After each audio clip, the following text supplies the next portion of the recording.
दोस्तों, इस भाग में हम लोग 5 अन्य बहुत ही महत्वपूर्ण सवालों को कवर करने वाले हैं। पहला सवाल आपके सामने एक नंबर का है जो कि समुच्चय सिद्धांत से है, सेट थ्योरी से। इसमें लिखा हुआ है a बराबर समुच्चय में a कॉमा b में लिखा है 2,3, c में लिखा है 3,7।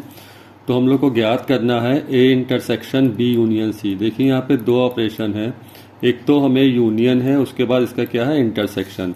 देखिए हम लोग यहाँ पर क्या करेंगे, ए जो है वो आपको लिखा हुआ है ए कॉमा बी और बी ए है सी ए, और हमें क्या ज्ञात करना है, इसका यूनियन।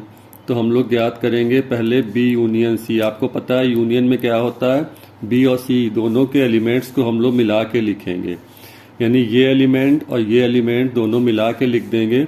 ध्यान रखना है रिपीटिशन यहाँ पे अलाउ नहीं रहता है, कोई भी अवयव 2 बार नहीं आना चाहिए एक साथ। तो यहाँ पे हो जाएगा 2, 3 और यहाँ पे चूंकि 3 फिर था तो नहीं लिखेंगे, और ये क्या हो जाएगा 7। तो ये आ गया बी यूनियन सी। अब मुझे ए और बी यूनियन सी का क्या निकालना है, इंटरसेक्शन। तो A intersection B union C, intersection आपको पता है क्या होता है, इन दोनों में कॉमन। तो हमें दिख रहा है कि ए कॉमा बी, ये तो मेरा ए था, इंटरसेक्शन 2, 3, 7, इनमें कॉमन पूछ रहा है क्या है। तो साफ साफ दिख रहा है इस वाले में जो अवयव है वो अल्फ़ाबेट्स हैं और यहाँ पे जो अवयव है वो नंबर्स हैं। तो इसमें कोई भी अवयव कॉमन नहीं है, जो कि रिक्त समुच्चय है, जिसे हम लोग ऐसे भी लिख सकते हैं, या रिक्त समुच्चय का एक सिंबल फाई। ये इसका आंसर है 1 नंबर में। देखते हैं अगला क्वेश्चन। सवाल नंबर 2 भी 1 नंबर का है, त्रिकोणमिति का है। हमें इसको हल करके व्यापक मान थीटा का ज्ञात करना है। तो देखिए लिखा हुआ है tan theta plus tan 2 theta plus √3 tan theta tan 2 theta is equal to √3। यहाँ से हम लोग को थीटा निकालना है। बहुत ट्रिकी क्वेश्चन है, देखने में सवाल लंबा लग रहा है, और अभी आप देखेंगे कि किस तरीके से इसमें त्रिकोणमिति का एक फार्मूला छुपा है। ये लिखा है √3 माइनस इस वाले सेक्शन को हम लोग पक्षांतर करके उधर ले जा रहे हैं। तो ये हो जाएगा √3, ये tan थीटा और ये tan 2 थीटा। यहाँ से हम लोगों ने √3 कॉमन ले लिया, तो ये हो गया 1 माइनस tan थीटा और ये हो गया tan 2 थीटा। ये लिखा रहा tan थीटा tan 2 थीटा।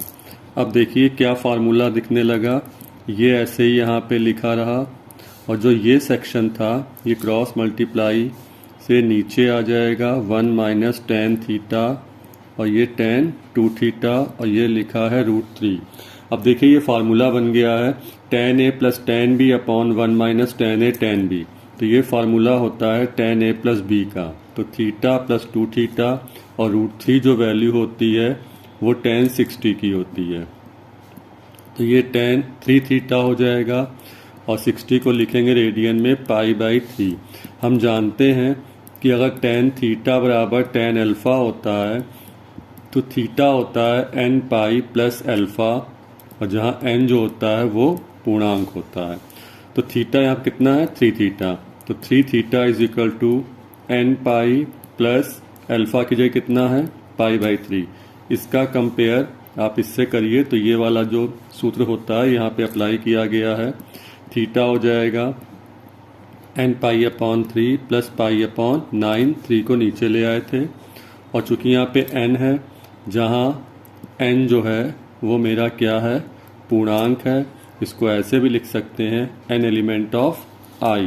और चूंकि ये एक ट्रिग्नोमेट्रिक इक्वेशन सॉल्व हुई थी, इसलिए हम लोग इसको इम्प्लाइज लगा देंगे यहाँ पर। ये सवाल 1 नंबर के लिए था। देखते हैं अगला क्वेश्चन। सवाल नंबर 3 आपके सामने दिख रहा है, cos inverse 4/5 equal tan inverse 3/4। ये सिद्ध करना है। ये प्रतिलोम त्रिकोणमिति फलन जो था, इनवर्स फंक्शन, उसका सवाल है, और बहुत ही सिंपल सा है। देखिए कैसे हम लोग सॉल्व करेंगे। हम लोग इसको मान लेंगे, माना cos inverse 4/5 is equal to theta. तो यहाँ से 4/5 हो जाएगा cos थीटा, इसको उधर ले गए। अब देखिए हमें क्या करना है, cos थीटा निकल आया, हमें इस cos को tan में कन्वर्ट करना है। सबसे आसान तरीका होता है कि हम लोग एक समकोण त्रिभुज बना करके यहाँ से मान को निकाल लें। देखिए cos थीटा, तो अगर ये थीटा है तो cos होता है आधार बटे कर्ण। तो ये है आधार और ये है कर्ण। और पाइथागोरस के द्वारा जो है, और यहाँ पे हम पाइथागोरस अप्लाई करेंगे तो जो इसका लम्ब दिख रहा है ये 3 आ जाएगा। आप इसे करके दिखा सकते हैं, लेकिन चूंकि 1 नंबर के लिए क्वेश्चन है, आसान सी बात है, इसलिए डायरेक्ट भी यहाँ से कर सकते हैं। अब चूंकि ये ट्रायंगल तैयार है, इसलिए हम लोग जो ये त्रिभुज लिखा है यहाँ पर ABC, तो हम लिखेंगे त्रिभुज ABC से जिसका चाहे उसका मान निकाल सकते हैं।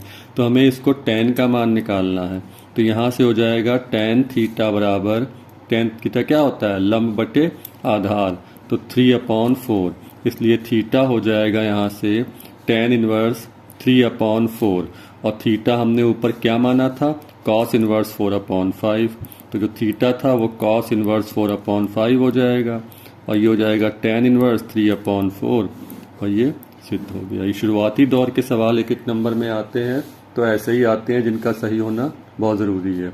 देखते हैं हम लोग अगला क्वेश्चन। सवाल नंबर 4 आपके सामने आ रहा है 1 नंबर का। ये प्रायिकता का सवाल है। प्रोबेबिलिटी ऑफ ए है 0.12, प्रोबेबिलिटी ऑफ बी है 0.15, probability of B upon A है 0.18, तो probability of A intersection B ज्ञात करना है। ये देखिए यहाँ से बात पकड़ में आ रही है, probability of B upon A, इसका मतलब है कि जो प्रतिबंधी प्रायिकता थी आपकी वो यहाँ पे सवाल दिया हुआ है। तो क्या होता है, तो हम लोग सीधे जानते हैं प्रतिबंधी प्रायिकता का formula, probability of B upon A, इसका फार्मूला होता है probability of B intersection A upon probability of A.